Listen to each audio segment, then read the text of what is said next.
A show of hands. Who has someone within their immediate friends or family group that is completely obsessed with Halloween just because their birthday is in October?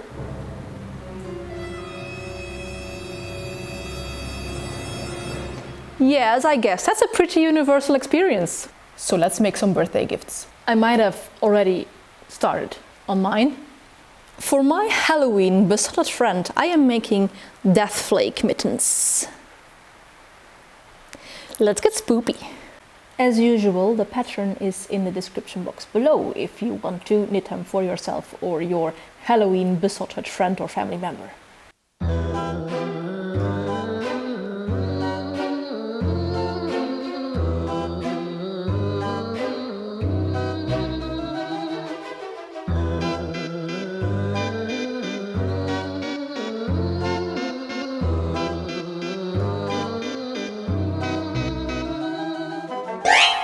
Whoa, jump scare.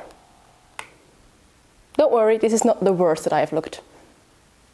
So during my Tour de Fleece series, I have noticed that you guys are kind of a little bit obsessed with Flemish traditions. And of course, the good person that I am willing to oblige and tell you more. But just a little bit. Because Flemish traditions on Halloween, before the 1990s, those were practically non-existent. It is only with the greater influence of the United States of America on Europe that we started to get some Halloween traditions ourselves. Before that, here in Flanders, there was a big Saint Martin's feast tradition. That tradition consisted of a big bonfire, but also a walk late in the evening with kind of jack-o'-lanterns. You see where this is going, right? In the 1990s, that tradition just moved 10 days prior. No longer on November 10th, on the Feast of St. Martin, but now on Halloween. Yes, this is what we do most on Halloween. It's nighttime walks, preferably scary ones with jack-o'-lanterns. Every self-respecting town, city or municipality organizes a Halloween late-night walk, preferably with chainsaws, so that everyone just gets scared right out of their skins. This is why I don't participate in those things, because I am a very big softie. And I once got a whiplash from diving away too fast from such a chainsaw. So yeah. Ever since the 1990s, our Halloween traditions will probably be very similar to what a lot of you guys have over in the United States or the rest of the anglicized world over there. There is one thing that we do not have, that did not get any footing in Flanders.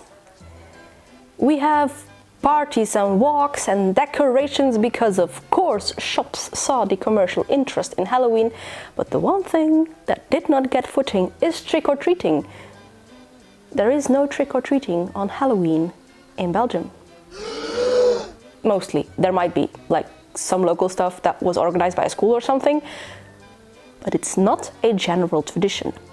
And this is because we have different trick-or-treating traditions in different times of the year.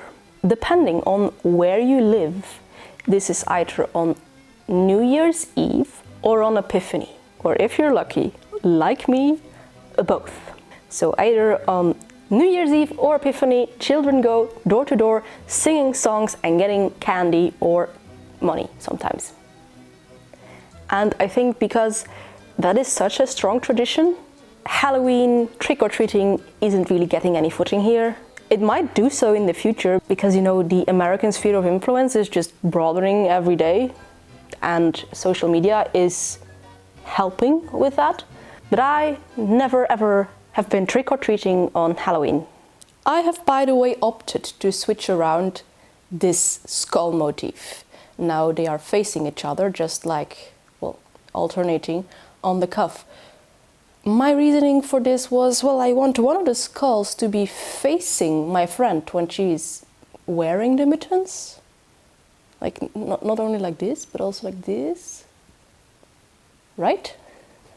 I saw this on the projects page of the pattern that some other people have done it, and I thought, yeah, that is actually pretty clever. Let's do it as well.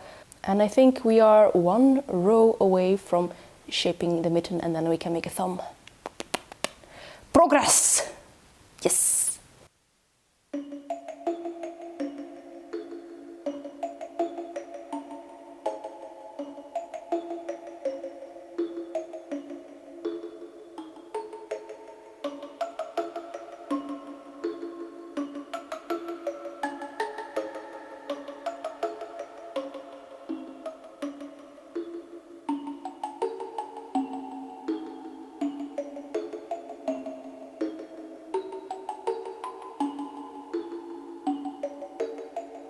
Second Deathflake mitten.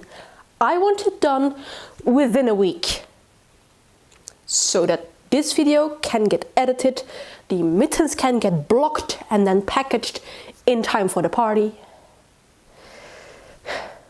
Need something to hype me up. Spooky, scary skeletons and shivers down your spine. Actually, the best thing to make me make a lot of progress on my projects is to put some kind of video essay of 2.5 hours and just knit through it. I get smarter and my project gets further along. That's a win-win. And today I chose Kaylin Conrad's Drop the T, The Deadly Consequences of Gay Respectability, because I thought it would fit quite in with the Halloween theme of this video, because it's rather scary.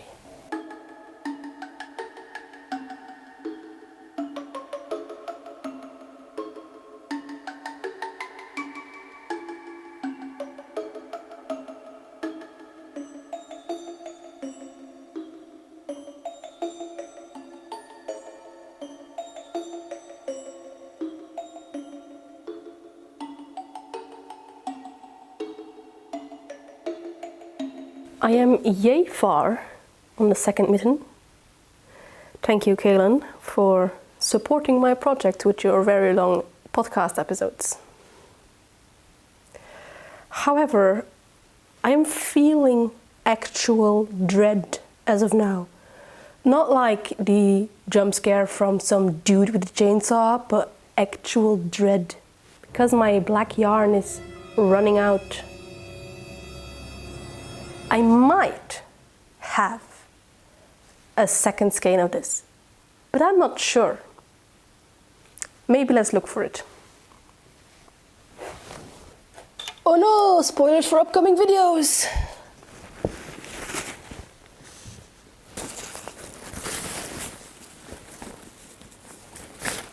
Haha! Yes. There shall be no fear, only success.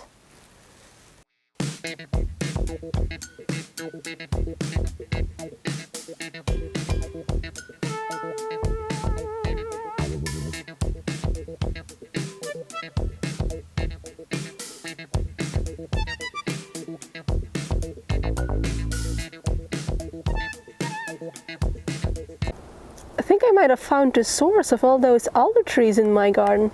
This bird's nest is completely made out of alder twigs with the alder cone still on it. Huh. From the quite shabby building nature of it, I might suspect a pigeon.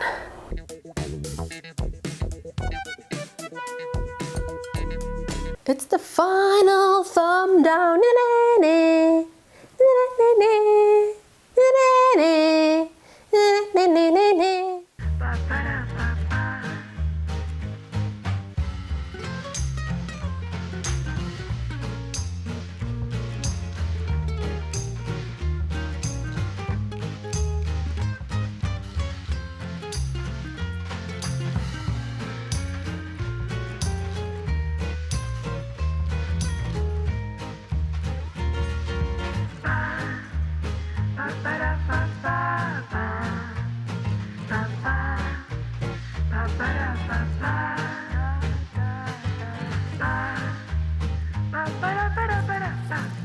Let's do a quick wrap-up of these mittens before I vlog them.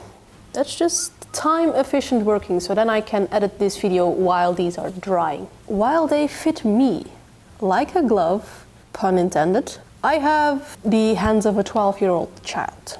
My friend isn't much taller than I am, but I think her hands are slightly bigger than mine.